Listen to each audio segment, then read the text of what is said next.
നമസ്കാരം. മലയാളി വാർത്താ പ്ലസിലേക്ക് സ്വാഗതം. ഒരു 10 അണുബോംബ് ഉണ്ടാക്കാനുള്ള യുറേനിയം കയ്യിൽ വെച്ച് ലോകത്തെ മുൾമുനയിൽ നിർത്തുകയാണ് ഇറാൻ. ഖമനേയി ഒളിവിലാണ്, അതിനോടൊപ്പം തന്നെ ഈ യുറേനിയവും കാണാനില്ല. ശരിക്കും CIA, മൊസാദ് സംഘങ്ങൾ ഇറാൻ അരിച്ചു പെറുക്കുന്നുണ്ട് ആ യുറേനിയം എങ്ങനെയെങ്കിലും കൈക്കലാക്കാൻ. അത് എവിടെയാണ് ഒളിപ്പിച്ചിരിക്കുന്നത് എന്നുള്ള സംശയം ഉടലെടുക്കുന്നു. എന്നാൽ അമേരിക്ക കൃത്യമായ ഒരു സംശയം ഇപ്പോൾ പുറത്തേക്ക് വിട്ടിട്ടുണ്ട്. യുറേനിയം എവിടെയാണെന്ന് തങ്ങൾക്കറിയാം. ഇസ്രായേൽ പ്രധാനമന്ത്രി ബെഞ്ചമിൻ നെതന്യാഹുവും കഴിഞ്ഞ ദിവസം പറഞ്ഞിരുന്നു അതെവിടെ ഒളിപ്പിച്ചിരിക്കുന്നു എന്ന് ഞങ്ങൾ കണ്ടെത്തിയെന്ന്. പക്ഷെ ഇരു കൂട്ടരും അവിടെ ആക്രമിക്കാൻ തയ്യാറാകുന്നില്ല. അവിടെയാണ് നമ്മൾ ഖമനേയിയുടെ ഒരു ബുദ്ധി കാണേണ്ടത്. ഈ യുറേനിയം ഇപ്പോൾ ഇറാൻ ഒളിപ്പിച്ചിരിക്കുന്നത് റഷ്യൻ സേനയുടെ കാവലുള്ള ബുഷഹർ കോട്ടയിലാണ് എന്നുള്ള ഒരു സംശയം ബലപ്പെടുകയാണ്. അന്താരാഷ്ട്ര മാധ്യമങ്ങളിലും ഇപ്പോൾ ബുഷഹർ ആണവ നിലയമാണ് നിറയുന്നത്. ശരിക്കും അവിടെയാണോ ഈ യുറേനിയം ഉള്ളത്? അതിന്റെ സ്ഥിരീകരിച്ച എന്തെങ്കിലും റിപ്പോർട്ടുകൾ വന്നിട്ടുണ്ടോ, അതോ അഭ്യൂഹങ്ങൾ മാത്രമാണോ? ഈ യുറേനിയം പുറത്തേക്ക് കൊണ്ടുപോകാൻ, ഇറാനിൽ നിന്ന് പുറത്തേക്ക് പോകാനുള്ള യാതൊരു സാധ്യതയും കാണുന്നില്ല. കാരണം മൊസാദിന്റെയും CIA ആൾക്കാർ അവിടെ മൊത്തം ഉണ്ട്. അതുകൊണ്ട് ഇറാന് പുറത്തേക്ക് ഇത് വന്നിട്ടില്ല എന്നത് ഉറപ്പാണ്. പിന്നെ അങ്ങനെയാണെങ്കിൽ ഇത് വളരെ തന്ത്രപ്രധാനമായ ഏതെങ്കിലും ഒരു സ്ഥലത്താണ് ഒളിപ്പിച്ചു വെക്കാൻ സാധ്യതയുള്ളൂ. അല്ലെങ്കിൽ ഇറാനോ അമേരിക്കയോ പെട്ടെന്ന് ചെന്നെത്താത്ത ഒരു സ്ഥലത്ത്. അങ്ങനെ ഒരു സ്ഥലം എന്ന് പറയുന്നത് ഒരേ ഒരു സ്ഥലമേ ഉള്ളൂ, അത് ഈ ബുഷഹർ ആണ്. കാരണം അത് വളരെ തന്ത്രപ്രധാനമായ ഒരു ആണവ നിലയമാണ്. ടെഹ്റാനിൽ നിന്ന് 1200 കിലോമീറ്റർ തെക്ക് പേർഷ്യൻ ഗൾഫിലെ ഹലീലെ എന്നും ബന്ദർഗെ എന്നും പേരുള്ള 2 മത്സ്യബന്ധന ഗ്രാമങ്ങളുണ്ട്. ഇവയ്ക്കിടയിലാണ് ഈ ബുഷഹർ ഉള്ളത്. 1975 ജർമ്മൻ കമ്പനികൾ ഈ പ്ലാന്റിന്റെ നിർമ്മാണം ആരംഭിച്ചിരുന്നു. പക്ഷേ ഇറാനിലെ ഇസ്ലാമിക വിപ്ലവം ഉണ്ടായിരുന്നു. അപ്പോൾ അതിനുശേഷം 1979 ഈ പണി അതുകൊണ്ട് നിർത്തിവെച്ചിരുന്നു. പിന്നീട് ഇറാഖ് യുദ്ധകാലത്ത് ഈ സ്ഥലം ആവർത്തിച്ച് ബോംബ് ആക്രമണത്തിന് വിധേയമായിരുന്നു. അതിനുശേഷം 1995 ഇറാനും റഷ്യൻ ആണവോർജ മന്ത്രാലയവും തമ്മിൽ പ്ലാന്റ് പൂർത്തിയാക്കുന്നതിനെ കുറിച്ച് ഒരു കരാറിൽ ഒപ്പുവെച്ചു. റഷ്യൻ ഫെഡറേഷന്റെ ആണവോർജ ഉപകരണങ്ങളുടെയും സേവനങ്ങളുടെയും കയറ്റുമതി സ്ഥാപനമായിട്ടുള്ള റഷ്യയുടെ ആറ്റം സ്ട്രോയ് എക്സ്പോർട്ടിനെയാണ് പ്രധാന കരാറുകാരനായിട്ട് നിയമിച്ചത്.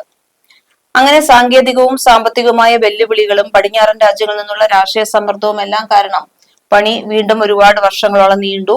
2007 നിർമ്മാണം വീണ്ടും തുടങ്ങുകയാണ് ചെയ്തത്. കുറെ പ്രാവശ്യം വൈകി കഴിഞ്ഞു. 2007 വീണ്ടും ആ നിർമ്മാണം തുടങ്ങി.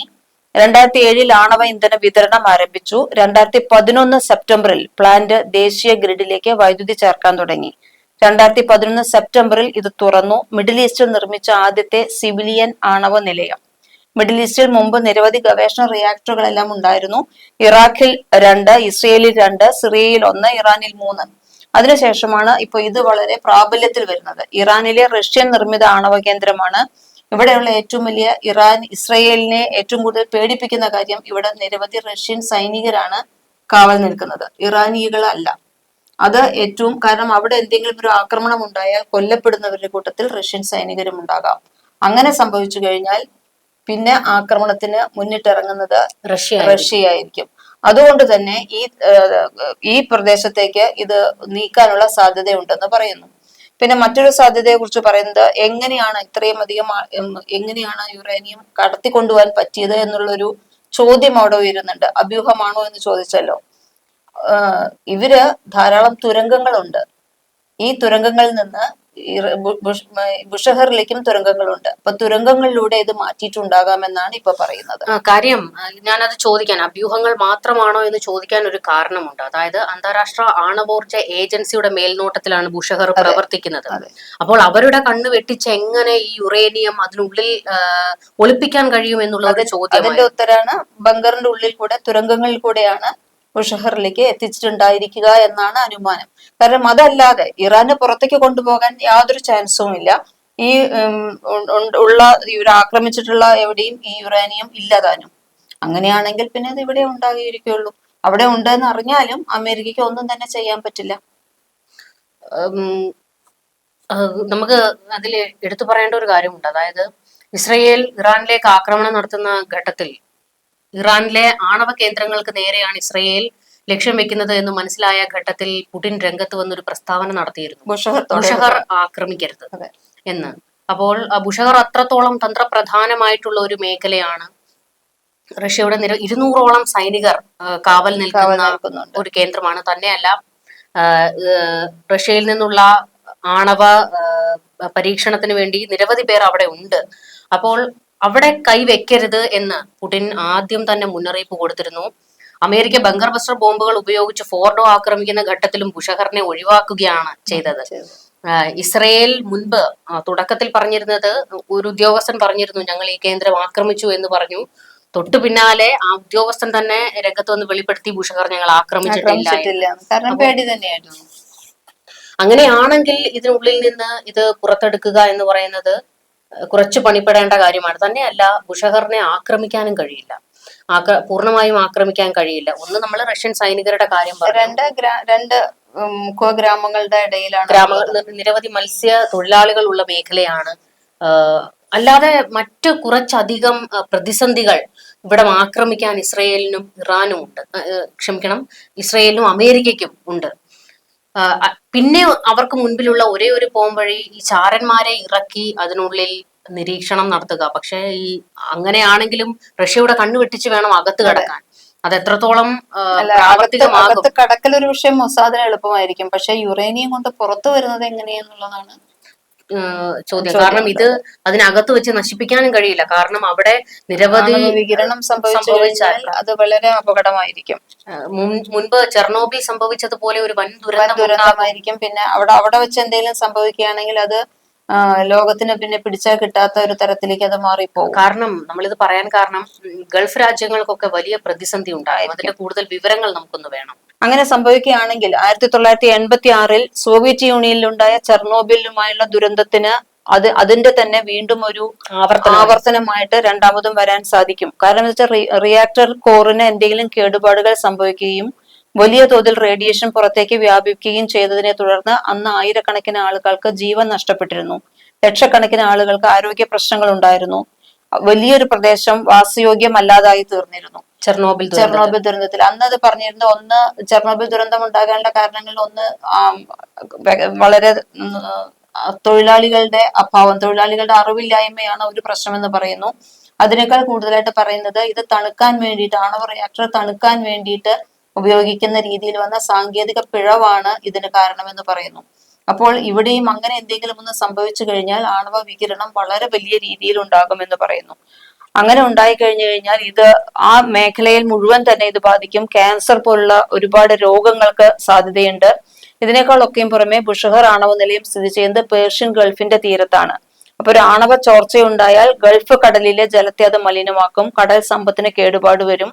UAE, Saudi Arabia, Qatar, Bahrain, Kuwait തുടങ്ങിയ രാജ്യങ്ങളെ എല്ലാം അത് ബാധിക്കും. ജലം വഴി മാത്രമല്ല കാറ്റ് വഴിയും റേഡിയേഷൻ അതിവേഗം വ്യാപിക്കാൻ ഉണ്ട്. അപ്പൊ ജലശുദ്ധീകരണം പോവും, മത്സ്യബന്ധനം, കൃഷി, ദശലക്ഷക്കണക്കിന് ആൾക്കാരുടെ ജീവിത മാർഗങ്ങളെല്ലാം തന്നെ ആ ഭാഗം മൊത്തവും തകർന്ന് അടിഞ്ഞ് അവിടെ ഈ പറഞ്ഞ നമ്മൾ പോലും, കേരളം പോലും പെട്ടുപോകും. കാരണം ഖത്തറിലും UAE-യിലും സൗദിയിലും എല്ലാം നമ്മുടെ പ്രവാസികൾ ഇഷ്ടം പോലെയുണ്ട്.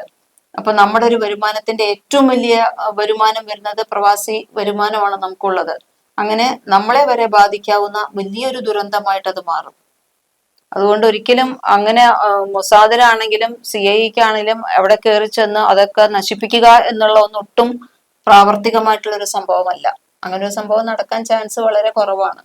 പക്ഷേ ഇസ്രയേലിന് പറയുന്നത് അവർക്കത് കണ്ടെത്തിയേ മതിയാകൂ, കണ്ടെത്തി നശിപ്പിച്ചേ മതിയാകൂ എന്ന് പറയുമ്പോൾ അമേരിക്ക ഇനി ചെയ്യാവുന്നത് ആണവ നിരായുധീകരണത്തിന് ഇസ്രയേലിനെ കൊണ്ട് ഒപ്പിടിപ്പിക്കുക എന്നുള്ള ഒരു ചാൻസ് മാത്രമേ ഉള്ളൂ. ശരിക്കും പറഞ്ഞു കഴിഞ്ഞാൽ ഇപ്പോൾ ഈ കോർട്ട് ശരിക്കും ഇറാന്റെ കോർട്ടിലാണ്.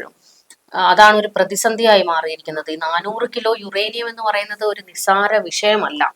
അത് കണ്ടെത്താൻ രണ്ട് രാജ്യങ്ങൾ തലപുകിക്കുന്നു എന്ന് പറയുമ്പോൾ ഇറാന്റെ കോർട്ടിൽ എന്ന് പറയുന്നതിനേക്കാൾ കുറച്ചുകൂടി വ്യക്തമായിട്ട് പറയുകയാണെങ്കിൽ അലി ഖമനിയുടെ കൈവശമാണെന്ന് പറയേണ്ടി വരും. കാരണം ഇറാൻകാരെല്ലാവരും തന്നെ ഇപ്പോൾ രണ്ട് ചേരിയിലായി കഴിഞ്ഞിട്ടുണ്ട്. കാരണം ഇത്രയും വലിയൊരു ആക്രമണം നടന്നു കഴിഞ്ഞപ്പോൾ കുറച്ചുപേരെ ഖമനിയെ പിന്തുണയ്ക്കുന്നവരായിട്ടുള്ളൂ. ബാക്കിയുള്ളവരത് എങ്ങനെയെങ്കിലും യുദ്ധം തീർന്നു കഴിഞ്ഞ് സാധാരണ നിലയിലേക്ക് പോവാൻ എന്തും ചെയ്യാൻ തയ്യാറായിട്ട് നിൽക്കുന്നവരാണ്. അതിലിപ്പോഴും അധികാരത്തിൽ കടിച്ചു തൂങ്ങി നിൽക്കുന്നതും അധികാരം വിട്ടുകളയാൻ മടിക്കുന്നതുമായിട്ടുള്ള കൈകളാണ് 86-കാരനായിട്ടുള്ള അലി ഖമനിയുടെ. അത് അയാൾ 86-കാരനാണെങ്കിലും തലയ്ക്കകത്ത് വലിയ കുടിലത തന്നെയാണ്. കുറച്ച് കൂടുതലുള്ള, കാരണം നിമിഷ നേരങ്ങൾക്കുള്ളിൽ ആ 400 കിലോ മാറ്റുക എന്ന് പറയുന്നത് അത്ര നിസ്സാര മഹാഭാരതത്തിലെ ധൃതരാഷ്ട്രയുടെ ബുദ്ധിയാണ് പുള്ളിക്കാരനുള്ളത്. അത്രത്തോളം. അതായത് തങ്ങൾക്ക് നേരെ പല കൈകളും ഉയരും എന്നുള്ളത് കൊണ്ട് അതിനൊരു പിടിവള്ളി, ലോകത്തെ ഒന്ന് ഭയപ്പെടുത്തി നിർത്താൻ ഒരു പിടിവള്ളി തന്റെ കയ്യിൽ വേണമെന്നുള്ള ആ കുടില ബുദ്ധി പുറത്തെടുത്ത ഖമനേയി ശരിക്കും ഇപ്പോൾ ഇസ്രയേലിന്റെയും അമേരിക്കയുടെയും ഉറക്കം കെടുത്തുകയാണ്. ഇപ്പോൾ ഇത്രയും കേട്ടതിൽ നിന്ന് തന്നെ നമുക്ക് വ്യക്തമാകുന്നു ഏകദേശം ഇത് ബുഷഹറിൽ തന്നെ ആകാനാണ് സാധ്യത. കാരണം അവിടെ റഷ്യൻ സേനയെ അപകടപ്പെടുത്തിക്കൊണ്ട് ഇസ്രയേലിനോ അമേരിക്കയ്ക്കോ ഒരു നീക്കം നടത്താൻ കഴിയില്ല. അപ്പോൾ ഏകദേശം അത് അവിടെ തന്നെ ആകാനാണ് സാധ്യത എന്ന് ഇസ്രയേൽ ഉറപ്പിച്ചു പറയുന്നത് അതുകൊണ്ടാണ്. ബെഞ്ചമിൻ നെതന്യാഹു കഴിഞ്ഞ ദിവസം ബുഷഹർ എന്ന് പറഞ്ഞില്ല, പക്ഷെ പറയാതെ പറയുകയായിരുന്നു ഞങ്ങൾക്ക് ആ കേന്ദ്രം എവിടെയാണെന്ന് അറിയാം എന്നുള്ളത്. മൊസാദിന് അത് തൂക്കാൻ കഴിയുമോ എന്നുള്ളത് മുമ്പ് പറഞ്ഞതുപോലെ കണ്ടെത്താൻ കഴിയുമായിരിക്കും, പക്ഷേ എങ്ങനെ പുറത്തേക്ക് നശിപ്പിക്കാൻ കഴിയുമോ എന്നുള്ളത് സംശയമാണ്. ഈ തുരങ്കങ്ങൾ ഒരുപാടുണ്ടല്ലോ, അതിൽ എന്തെങ്കിലും ഒരു അത്ഭുതം മൊസാദിന് നടത്താൻ കഴിയുമോ എന്നുള്ളതും ചോദ്യം. തുരങ്കം അടച്ചു കളയേണ്ടി വരും എന്തായാലും.